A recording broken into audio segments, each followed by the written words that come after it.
Les propos tenus dans cette émission ne reflètent que l'opinion et ou les recherches de la ou les personnes invitées et n'engagent qu'elles.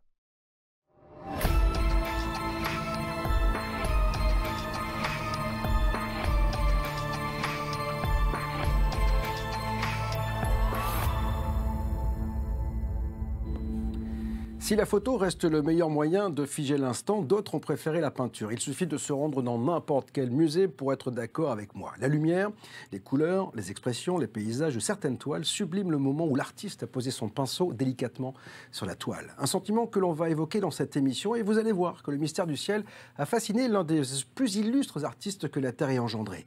Vincent Van Gogh, le peintre astronome, c'est inédit, avec Jean-Pierre Luminet. Bienvenue dans Face au mystère. Bonjour Jean-Pierre. Bonjour, merci de me recevoir à nouveau. C'est un vrai plaisir parce que vous avez cet ouvrage que l'on va évoquer, Les Nuits étoilées de Vincent Van Gogh. Alors j'ai volontairement appelé cette émission, bien sûr, le peintre astronome parce que alors, je me suis plongé dans la lecture du bouquin et j'ai vu que c'était... c'est vraiment un peintre astronome, quoi. Il a reflété sur la toile ce qu'il voyait dans le ciel. Et en plus, alors ce qui est génial dans votre bouquin, c'est que vous mettez la temporalité aussi, le ciel de l'époque, par rapport au ciel d'aujourd'hui, etc. Donc c'est très, très important. La première des questions, c'est savoir d'où vient cette passion pour Vincent Van Gogh. Parce que vous êtes du Sud. C'est très généralement ma passion pour toutes les formes d'expression artistique, qu'il s'agit de musique, de peinture, de poésie, etc. Alors après, avec Van Gogh, il y a une relation particulière.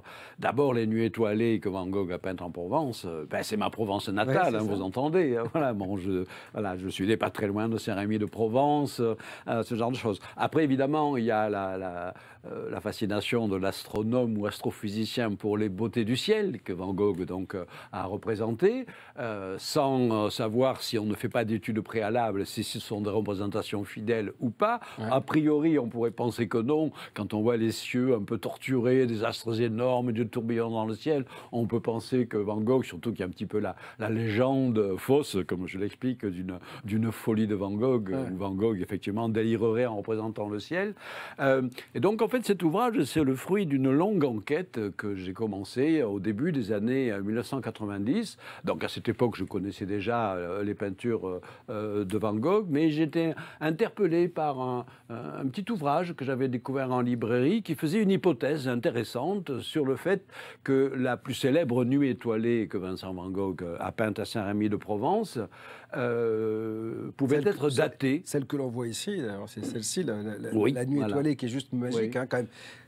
On décortiquera un peu les couleurs tout à l'heure. Bien sûr, bien sûr. Mais c'est juste magnifique, ça. Bien sûr. Donc, c'était un critique d'art américain qui s'était interrogé sur une possible représentation fidèle du ciel qui paraît effectivement à première vue un petit peu extravagant. Les astres sont énormes, ce genre de choses. Et en fonction de la correspondance très abondante de Van Gogh avec son frère, il avait fait l'hypothèse que Van Gogh avait peint son tableau le 19 juin 1888, tout simplement parce que dans une lettre datée du 19 juin, il disait parmi les esquisses que j'ai en train, j'ai une nuit étoilée sans plus s'apesantir davantage.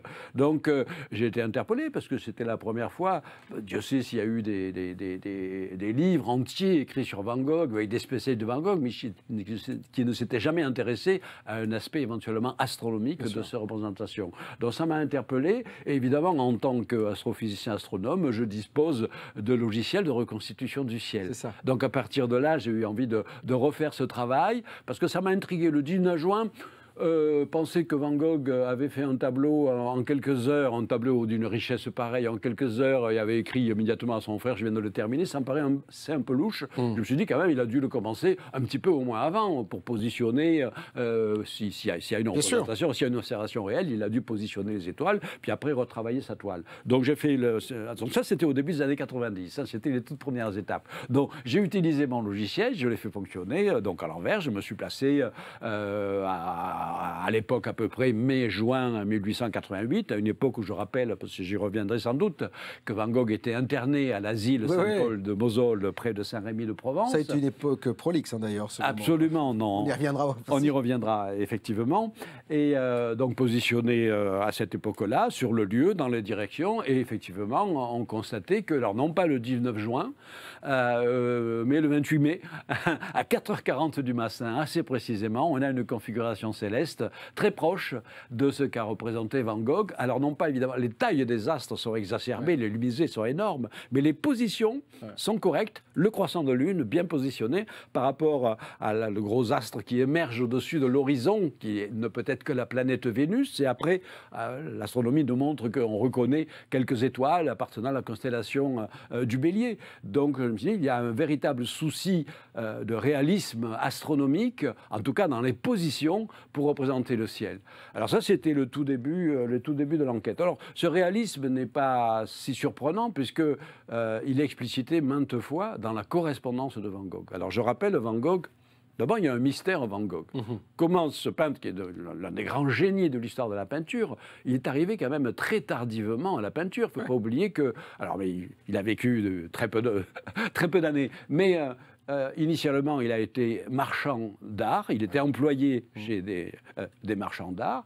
Il a fini d'ailleurs par être viré d'une certaine façon parce qu'il se permettait de critiquer auprès des clients la qualité des toiles qu'il vendait. Donc, ce n'était pas très commercial. Voilà. Après, il a tenté d'être pasteur parce qu'il avait un tempérament assez mystique. Ça n'a pas du tout marché non plus parce qu'il était extrêmement exalté.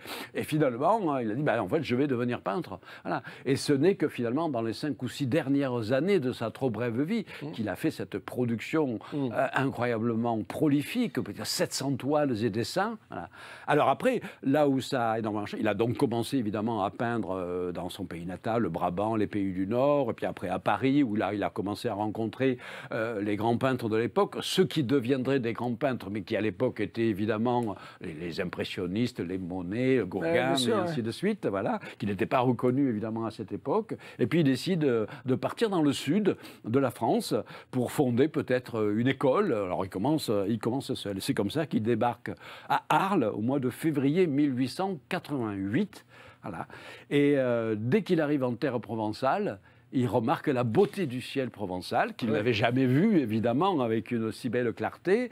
Il avait une vision des couleurs absolument incroyable. C'était époustouflant. Quand on lit sa correspondance, il fait des descriptions des couleurs d'étoiles qu'il voit dans le ciel que, franchement, l'œil humain ordinaire ne voit pas. Il parle de roses, lilas, myosotis, des jaunes citrons, des bleus cobalt, avec une finesse incroyable. Et il écrit, aussi bien à son frère qu'à sa sœur, « Je veux peindre le ciel ». Sauf que pour lui, c'est un défi esthétique très complexe. Et il va procrastiner pendant des mois avant, effectivement, de passer à l'acte.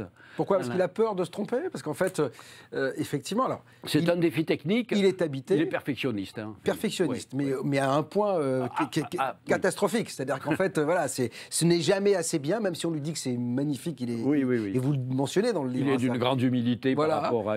Mais en même temps, il est habité, on le voit, il est perturbé. Il boit beaucoup d'absinthe. À l'époque, c'est le breuvage, voilà, c'est ce qui remplace la cocaïne aujourd'hui, on peut imaginer. Voilà, ils sont artistes. Oui, sauf que ça pouvait donner des bonnes choses. Voilà, ça, Verlaine, Rimbaud, Baudelaire.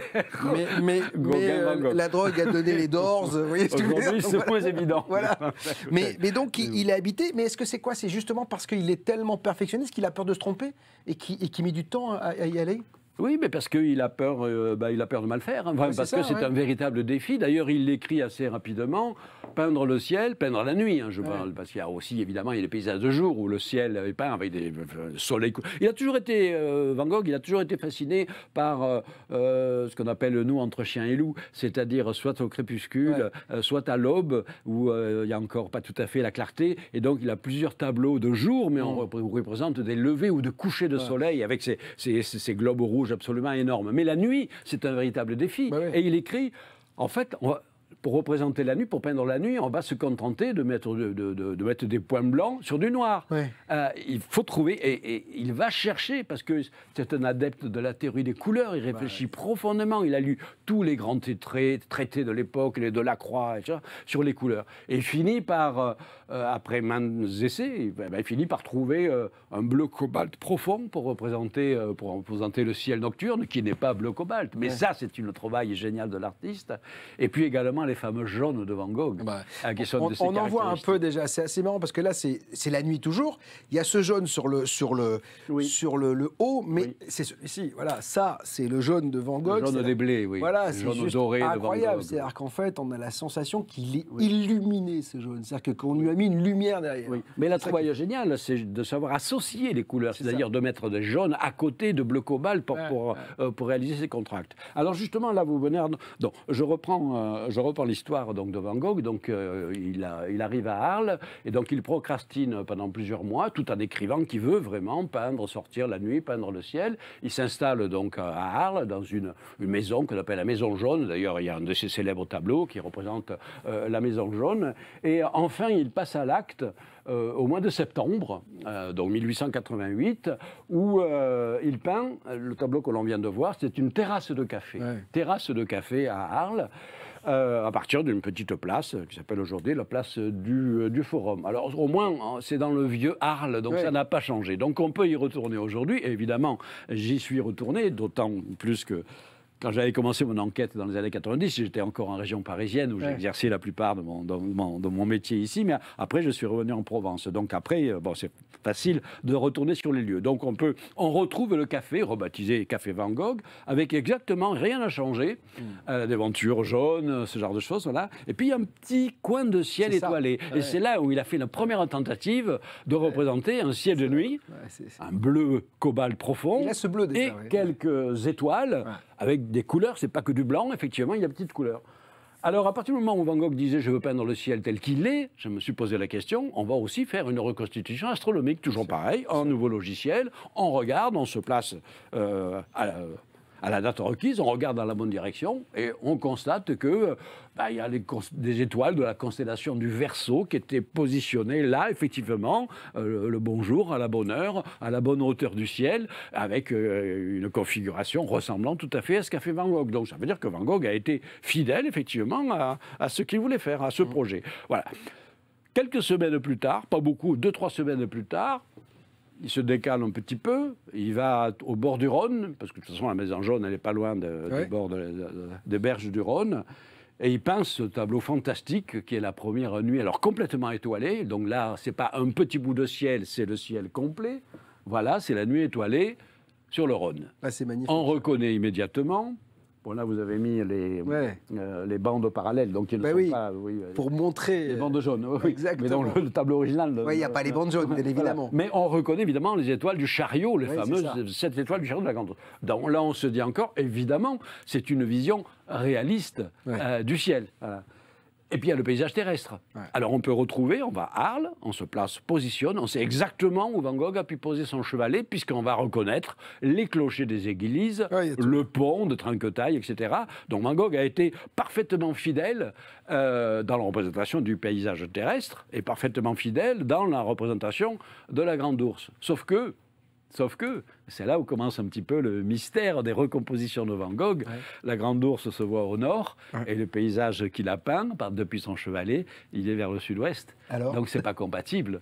Donc ça veut dire que le ciel qu'il a peint, d'après nature, n'est pas le ciel qui était au-dessus du paysage terrestre d'Arles. Et donc il a fait un travail d'atelier postérieur où il a recombiné. Il a pris la partie du ciel qui l'intéressait, la partie de la terre qui l'intéressait, et les a mis ensemble pour des motifs esthétiques. Il a fait de la fiction. Donc en ce sens, et après on va s'apercevoir, quand on va dérouler l'histoire de ces autres nuits étoilées, il va aller de plus en plus dans ce travail de recomposition à partir d'observations réelles du ciel. Il n'a pas de souci de réalisme astronomique. Finalement, je me suis rendu compte, mais après des années plus tard, en étudiant la totalité de la correspondance de Van Gogh, qu'en fait, Van Gogh ne s'intéressait pas vraiment à l'astronomie en tant que telle, en tant que science. Lui, peindre le ciel, c'était pas... la beauté du ciel, en fait. C'est la beauté du ciel et c'était un défi artistique. Voilà. Donc il partait d'une observation réelle du ciel et après il recomposait des éléments en mêlant des directions différentes, des époques différentes, un travail donc également d'imagination. Alors, justement, c'est intéressant de mentionner ce terme d'imagination parce que bon, les auditeurs, la plupart des auditeurs ont sans doute entendu parler de la dispute avec Gauguin, puisque donc je parle. Donc il peint cette nuit étoilée au-dessus du Rhône au mois de septembre, et en octobre, il finit par convaincre Gauguin, à qui il ne cessait d'écrire « Viens ici, tu vas voir, c'est magnifique, etc. Viens me rejoindre », et Gauguin finit par accepter, et donc il arrive au mois d'octobre, ils s'installent tous les deux dans la fameuse Maison Jaune, et ça va durer 2 mois, pas plus. Pourquoi? Parce que ils se disputent. Bon, ce sont deux génies. Hein. Gauguin, c'est un autre génie, dans un autre style. Voilà. Et ils se disputent le plus souvent. Bon, il y a des problèmes pratiques, la gestion de la vie de tous les jours. Bon, ça, comme toujours. C'est classique, bien entendu. Mais surtout, les disputes portent sur, finalement, qu'est-ce que c'est que l'art, qu'est-ce que c'est que la peinture. Et Gauguin dit, il faut peindre d'imagination. Et Van Gogh dit, il faut peindre d'impré-nature. Et donc, bon, après, a priori, il n'y a pas trop de quoi se disputer violemment, mais comme, effectivement, ils boivent de l'absinthe dans les bistrots. La controverse monte rapidement et elle peut devenir extrêmement violente. Jusqu'à donc cette fameuse scène de quelques jours avant Noël 1888, où après avoir visité tous les deux le musée Fabre de Montpellier, où il y a effectivement des magnifiques œuvres, à nouveau ils ne sont pas d'accord. Il y a certains peintres qui ont peint d'imagination, l'autre préfère des peintres qui peinent. Ils se disputent. Et là, c'est là où finalement Van Gogh sort un couteau, un rasoir pour menacer Gauguin. Bon, évidemment, il s'arrête et Gauguin s'en va. Et Van Gogh, très piteux d'avoir fait ça, effrayé évidemment de son acte, il rentre chez lui et il se coupe en lobe de l'oreille. Qui va après donner à une prostituée.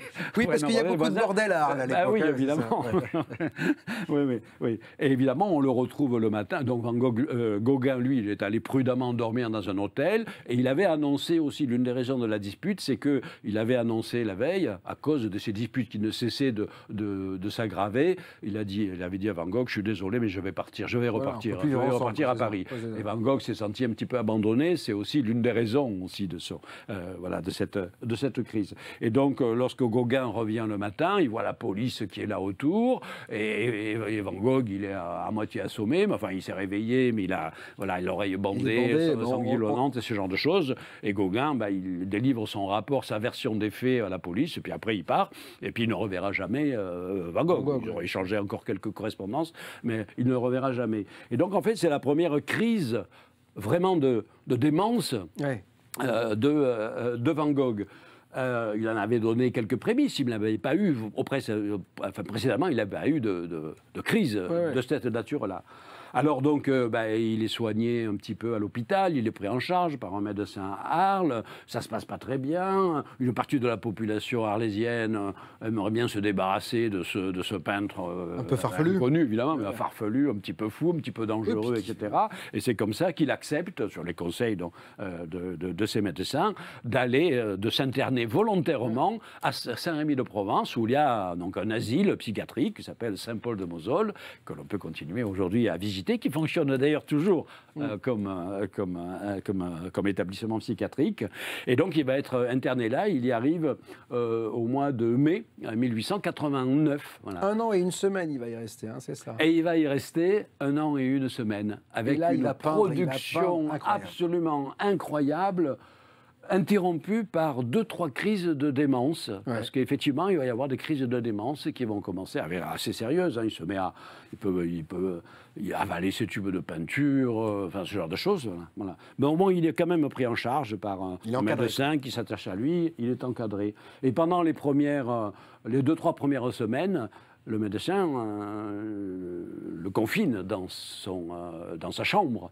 Il ne peut pas sortir. Voilà. Mais il peut dessiner, il a un peu de matériel, il n'a pas encore beaucoup de peinture, il attend un envoi, parce qu'il faut savoir que Van Gogh n'avait absolument aucun moyen, et c'est son frère Théo qui constamment le fournissait en matériel pour peindre, etc. Oui, parce que ça crève la faim quand même. Alors il écrit « Ma fenêtre, je vois le paysage depuis ma fenêtre, elle est orientée vers l'est. » Il ne le dit pas, mais il dit « Je vois de temps en temps, je vois Vénus de ma fenêtre. » Alors bon, un astronome sait très bien que Vénus se lève avec le Soleil à l'est, donc et effectivement on peut vérifier que la chambre de Van Gogh, qui a été reconstituée, pas tout à fait au même endroit mais dans la même direction, elle donne effectivement à l'est. Donc on peut penser que effectivement il a vu le lever de Vénus, et donc la reconstitution que j'avais faite au début des années 90, du 28 mai 1889 à 4h48 du matin, semblait plausible pour le ciel vu de sa chambre.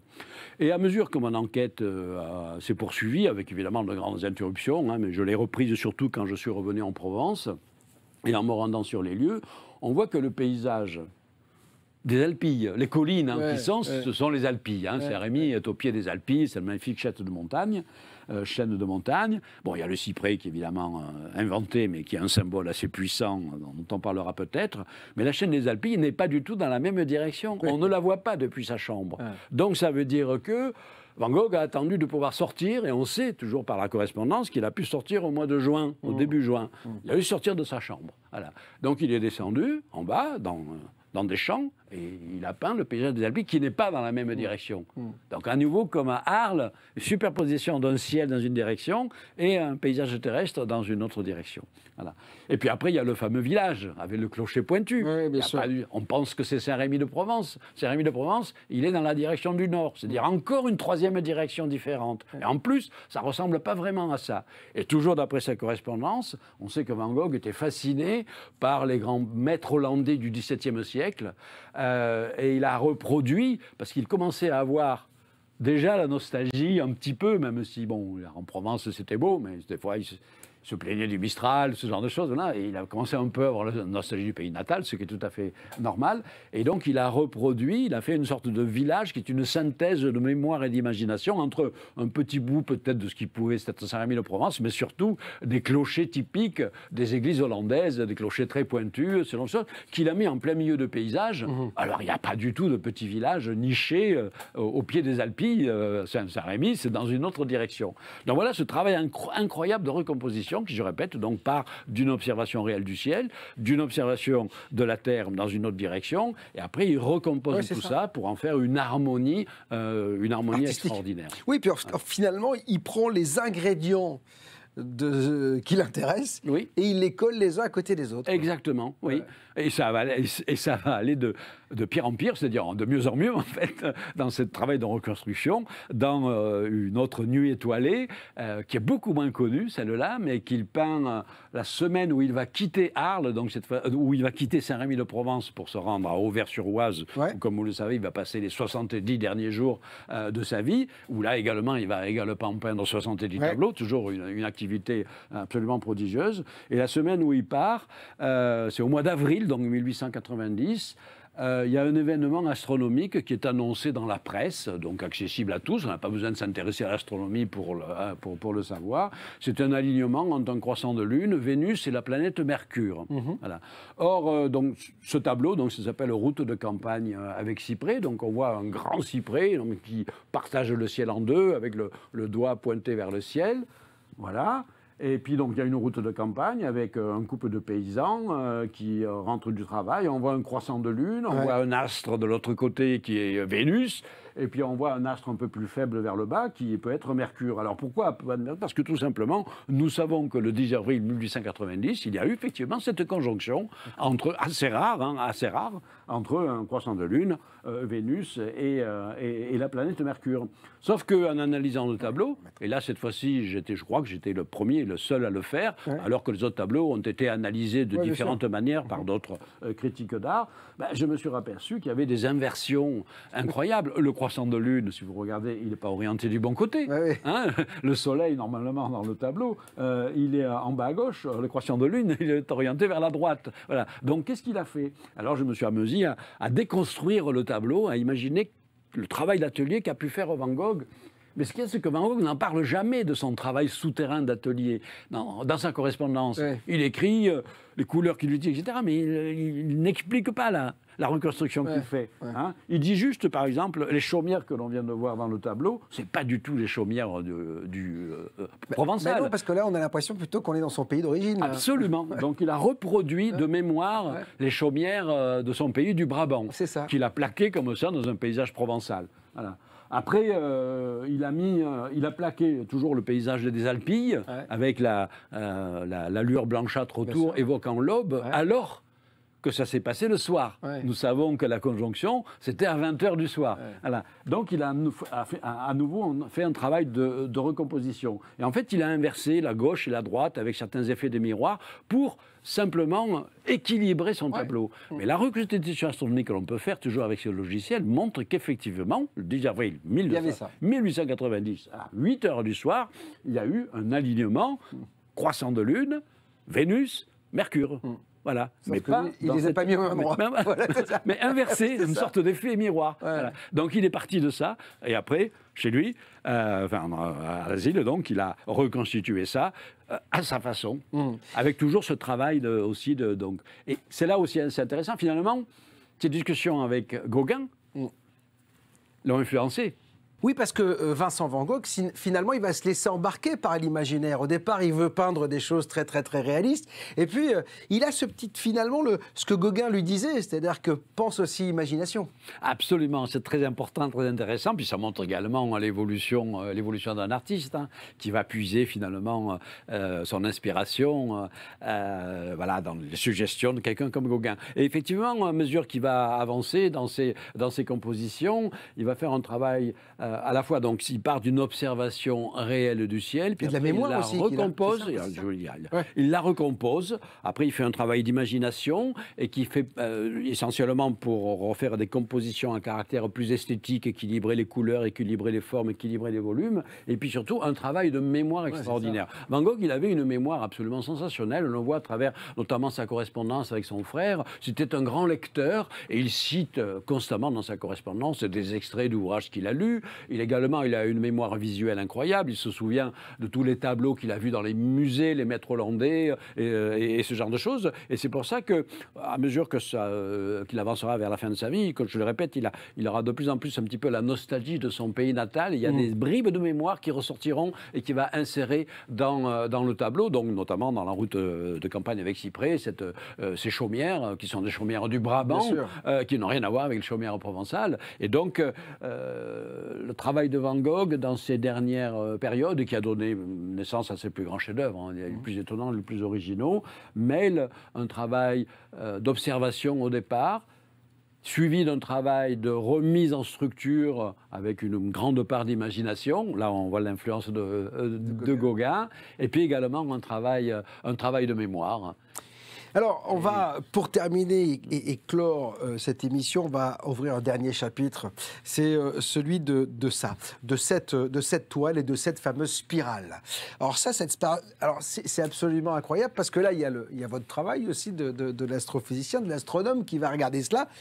Quelle est la particularité finalement de ce mouvement de pinceau Alors on voit un tourbillon au-dessus de la plus célèbre nuit étoilée de Saint-Rémy-de-Provence, un tourbillon extravagant dans le ciel. Alors en fait, j'ai parlé au début de l'émission que j'avais lu ce livre de critique d'art américain qui faisait une reconstitution, à mon avis, inexacte pour la date, mais il faisait une hypothèse plus étonnante que je n'avais jamais lue et qui m'a fasciné. Il faisait l'hypothèse qu'évidemment ce tourbillon dans le ciel pouvait représenter une galaxie, c'est-à-dire une nébuleuse spirale vue de face. Alors évidemment, les galaxies sont totalement invisibles à l'œil nu, donc il ne s'agissait pas de dire que Van Gogh il a vu une vue surnaturelle, bien entendu, mais ce critique d'art américain avait fait l'hypothèse que Van Gogh était passionné d'astronomie et qu'il lisait notamment les publications du célèbre Camille Flammarion, qui était le grand astronome vulgarisateur de l'époque, qui tenait une revue d'astronomie populaire, et dans cette revue, il avait publié des mois qui précédaient cette époque-là, il avait publié les premières photographies astronomiques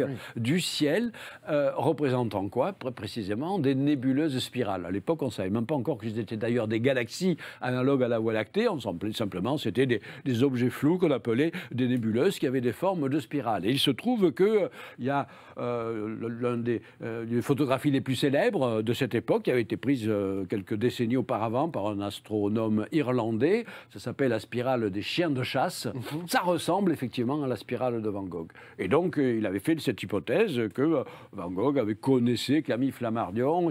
Donc, ça m'a effectivement intrigué. Donc, à mon tour, j'ai refait fonctionner mon logiciel parce que la spirale des chiens de chasse n'est absolument pas du tout dans la direction... Mais à ma grande surprise, je vois que mon logiciel de reconstitution, quand je lui demande quelles sont les nébuleuses et les galaxies jusqu'à une certaine magnitude, c'est-à-dire jusqu'à un certain éclat, sont visibles, eh bien en plein milieu de la constellation des Poissons, c'est-à-dire entre le Cyprès et le croissant de lune, il y a une nébuleuse spirale vue de face qu'on appelle la galaxie du fantôme, la nébuleuse du fantôme en plus. Voilà, sur BTLV, on ne pouvait pas mieux tomber.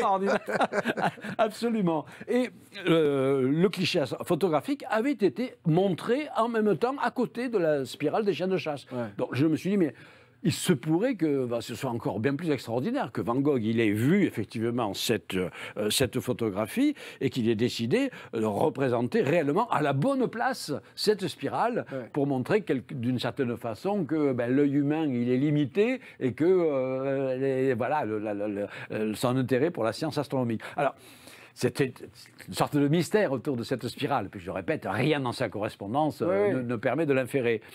Et malheureusement, alors peut-être certains auditeurs vont peut-être être déçus, en poursuivant mon enquête des années, et en étudiant cette fois-ci la correspondance totale de Van Gogh, je me suis aperçu qu'en fait, Van Gogh ne s'intéressait pas vraiment à l'astronomie. Le mot même d'astronomie ne figure pas dans les milliers de pages de sa correspondance. Pas une seule fois. C'est ça. Bon. Donc, s'il s'intéressait au ciel, c'était, je répète, uniquement pour un souci artistique et un défi pictural. Le nom de Camille Flammarion est totalement absent, alors qu'il y a des dizaines d'auteurs, d'écrivains, qui sont des centaines, mais qui sont cités. Donc, il n'a jamais rencontré Camille Flammarion. Il ne fait jamais état de la lecture d'aucun texte de vulgarisation d'astronomie. Donc, on peut se poser la question. Et puis surtout, on regarde les autres tableaux que Van Gogh a peints à cette époque, qui sont cette fois-ci des tableaux de jour, où on voit des cieux avec des nuages, et on retrouve les mêmes spirales. D'accord. Et donc, j'en ai conclu dans la dernière partie de l'enquête. Alors, ce n'est pas des choses définitives, moi je ne fais que des hypothèses. Je suis un chercheur, je fais des enquêtes, mais j'en ai conclu que finalement, c'était trop beau pour être vrai, cette identification du tourbillon à une galaxie spirale, et que simplement Van Gogh avait représenté un ciel agité, de nuit comme de jour. Voilà, bon, le mystère est peut-être résolu. On va juste terminer avec... et revenir sur ce cyprès. En fait, le cyprès, vous le dites, c'est le lien entre le bas et le haut, la terre et le ciel, quoi. Oui, c'est un symbole très puissant qui a été plusieurs fois utilisé par Van Gogh dans 4 ou 5 de ses toiles. Bon, d'abord, le cyprès, c'est l'arbre un petit peu symbolique de la Provence. Et puis, c'est l'arbre qu'on trouve aussi dans les cimetières. Donc, on a tendance, effectivement, à avoir le symbole de la mort. Voilà. Alors, chez Van Gogh, c'est plus fin et plus profond que ça. Il y a cet aspect-là. Mais pour lui, Van Gogh, il exprime plusieurs fois dans sa correspondance à nouveau que le cyprès, c'est un lien qui lie le bas et le haut, la terre et le ciel, le fini et l'infini. Le présent et l'au-delà, parce qu'il y a une partie mystique, et il y a un fort besoin de religion également.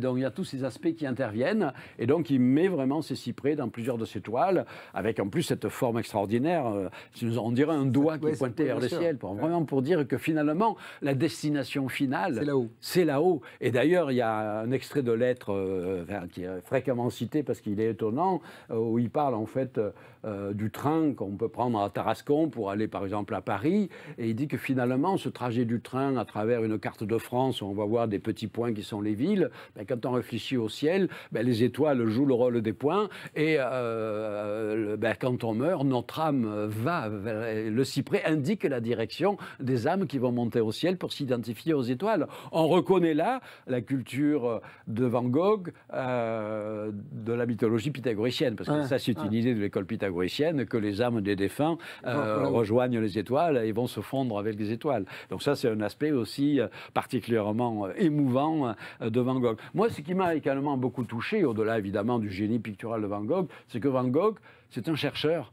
C'est-à-dire, c'est un chercheur qui est humble, parce que pour moi, c'est important. Un chercheur, c'est quelqu'un qui se pose constamment des questions, qui ne délivre pas les vérités, qui doute de ce qu'il fait, qui pense toujours qu'il peut s'améliorer et faire mieux. C'est pour ça que moi, au long de mon enquête de 30 ans, je suis, sur certains éléments, je suis revenu en arrière, j'ai reconnu que j'avais pu me tromper. Par exemple, dans l'identification du tourbillon avec une galaxie. Là. Et Van Gogh, constamment, effectivement, il doute de la qualité de son travail, et même, effectivement, il doute de la qualité de ses nuits étoilées, qui aujourd'hui sont considérées parmi ses œuvres les plus révolutionnaires et les plus intéressantes, mais en son temps, même son frère lui dit, écoute, tes tableaux de fleurs, les iris, la diligence, ça c'est super, mais en revanche, tes petits villages, nocturnes, là, bon, c'est un petit peu raté. Et Van Gogh lui dit, oui, tu as peut-être raison. Il y a une phrase extraordinaire, il écrit, je fais des étoiles trop grosses, je continue à faire des étoiles trop grosses.